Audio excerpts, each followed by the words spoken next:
ಕೇಂದ್ರ ಹೇಳಿಕೆ ಸಾಕಷ್ಟು ಸದ್ದು ಮಾಡ್ತಾ ಇದೆ. ಸತೀಶ್ ಜಾರಕಿಹೊಳಿ ಅವರು ಸಿದ್ದರಾಮಯ್ಯ ನಂತರ ಉತ್ತರಾಧಿಕಾರಿ ಅಂತ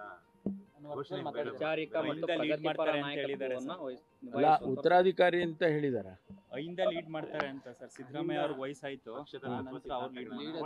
ಅವರು ಸೈದ್ಧಾಂತಿಕವಾಗಿ ಹೇಳಿದ್ದಾರೆ.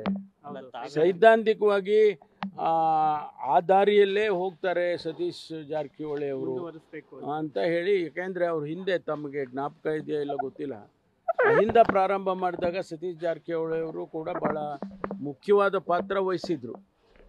ಆ ಇದರ ಹಿನ್ನೆಲೆ ಮೇಲೆ ಅವರು ಹೇಳಿದ್ದಾರೆ. ಅದ್ರಲ್ಲಿ ತಪ್ಪೇನಿದೆ? ತಪ್ಪಿದ್ಯಾ?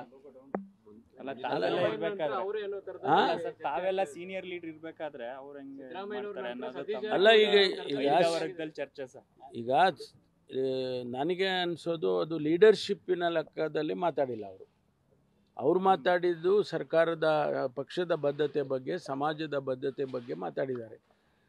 ಸ್ವಾಭಾವಿಕವಾಗಿ ಸತೀಶ್ ಜಾರಕಿಹೊಳಿ ಅವರು ಹಿಂದೆ ಅಹಿಂದ ವರ್ಗದ ಆರ್ಗನೈಸೇಷನಲ್ಲಿ ಇನ್ವಾಲ್ವ್ ಆಗಿದ್ದರಿಂದ ಅವರಿಗೆ ಆ ಬದ್ಧತೆ ಇದೆ ಅನ್ನೋ ಮಾತನ್ನು ಹೇಳಿದ್ದಾರೆ. ತಪ್ಪೇನಿಲ್ಲ.